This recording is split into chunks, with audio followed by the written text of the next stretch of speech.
107. So kailangan ng isa pang damo para matapos ang serye na yun. And that's going to be a foul on Babilonia. He already has 3. So if Wino is in foul trouble, Babilonia is in worse streaks. Kasi Wino ay nilabas ni Coach Tim Cohn. Mabilis na nakakumit si Wino ng dalawang team foul. Ng dalawang personal foul rather. Samantala narito si Hawkins trying to shoot a bonus 7 minutes 14 seconds is the time we have left. Big numbers by the big man who plays pure and simple basketball. Alaska trying to bring up the defense. Art de la Cruz is in possession. Being hounded is Abarientos. Naitawid na ng San Miguel. Yeah, they're trapping him, you know.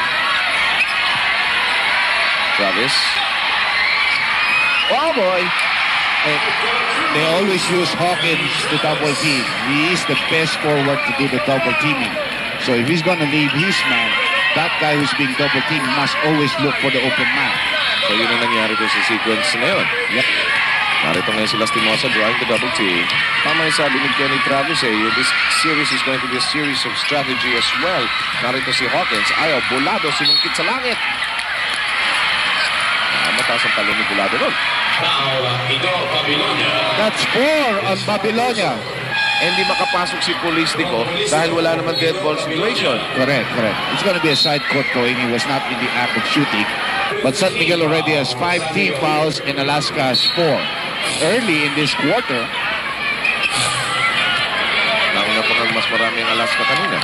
Samantala narito si Chambers. Biglang rumimate si Babilonia. 4 na digit na foul. And, when you're playing in the trenches, that's going to be offensive on France. Good call by referee Ledesma. Naganap ang sequence na yun sa harap ni referee Ledesma. Unang foul ni Pumaren. A big contribution para sa Alaska hanggang sa mga sandaling ito ay si Hawkins, 5 puntos. Narito si Lastimosa, kumat si Bulado, walang pasa. Narito si Chambers, natuktok ng keyhole. Travis nakaantabay. Lastimosa, binigay agad kay Abarientos. Nagpachanga sa kanto. Binigay kay Lastimosa. Triple D! That's the mistake of Polistico. He had no business double teaming because first of all, he's not a guy who is a good double teamer and you cannot leave Lastimosa open at the top of the key. Si Lastimosa ay bumuslo ng 19 points ng unang laro. Kay Dick, muntik ma-double dribble and the turnovers which were the headache of San Miguel in Game 1. Some of them occurring here. At tayo ay mamamahinga sa dali dito sa Araneta. Balik tayo sa PTV.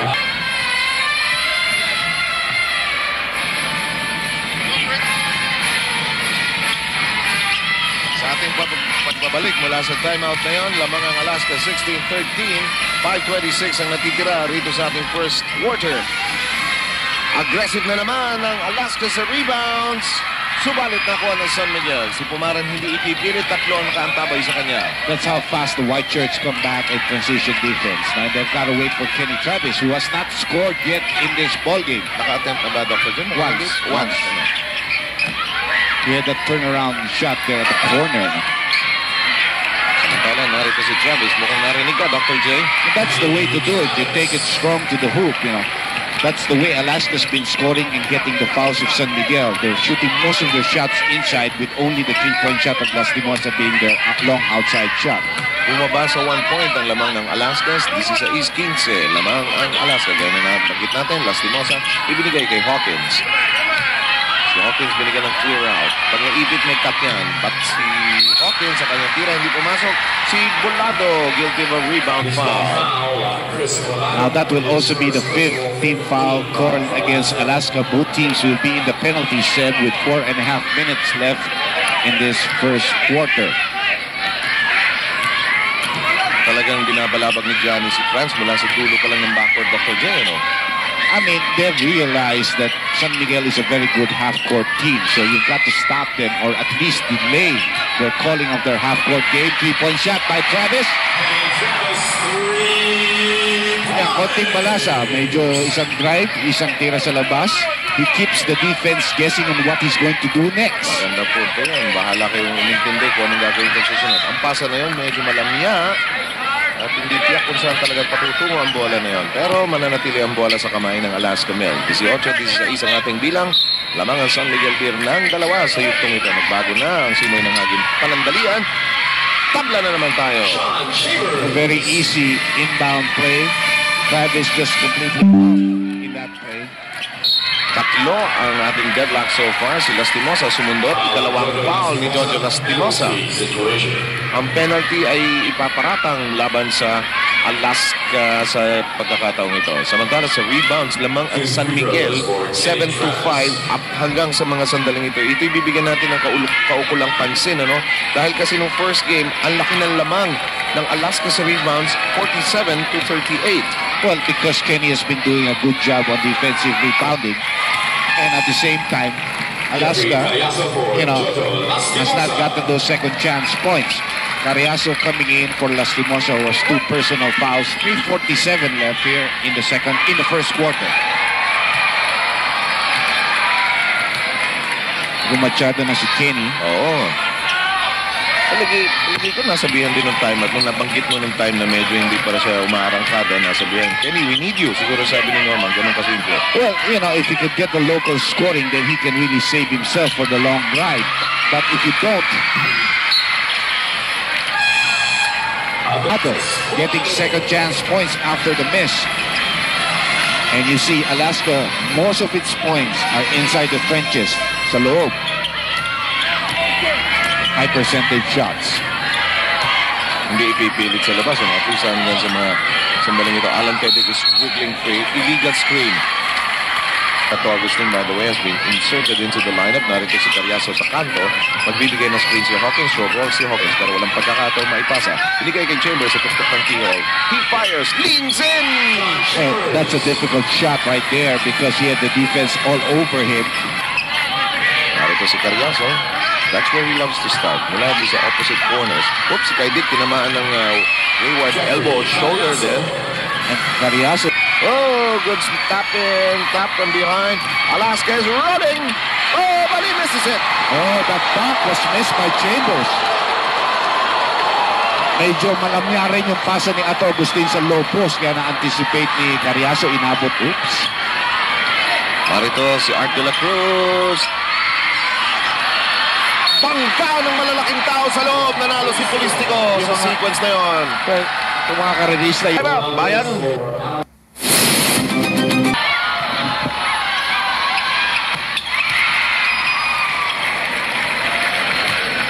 Polistico scoring the bonus shot after the second foul of Volado. So San Miguel Beer moves back in front.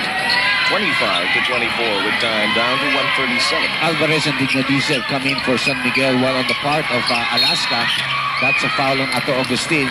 They put in Don Miguel. And of course, Sanchez, which will be the last game, will be played as a aperitif on the Tuesday game. On the Tuesday schedule indeed.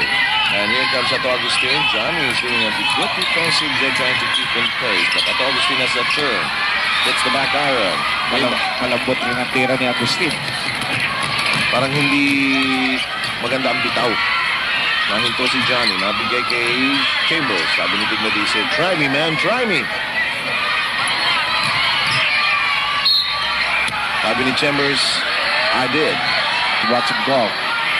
Nakakapanood yun ng konting NBA pero not that much. Down to the final minute of this first quarter. Alaska regains the upper hand, 26-25. Pressure on the guard. That is the motto of Alaska tonight. Hindi yung follow through, ano? Wala, malambot ang tira ni Agustin. He has already had 3 attempts and all of them were short.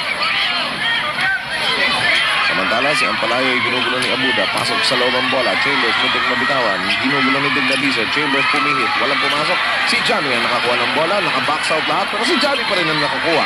Hawkins! Ayaw. Dignadizel natapik ang bola. Pero sabi ni Hawkins, ayaw ko. Sa inyo yan. Akin to. Block! Well, that's a good defensive sequence for San Miguel. They give up too many offensive rebounds to Alaska, though. 22 seconds remaining in the quarter. Oops, yes! Carriazo slicing in quite well. That's the fault of Alvarez, who double team when he didn't have to double team. Carriazo 4 points. And the backcourt man, the point guard of San Miguel, needs some help On the offense at all. and the ball will go to Alaska, touching Travis last. Meanwhile, Alaska's waiting for that inbound. Go, go, go! Just missed. At the end of 12 minutes of play, it's 28-25.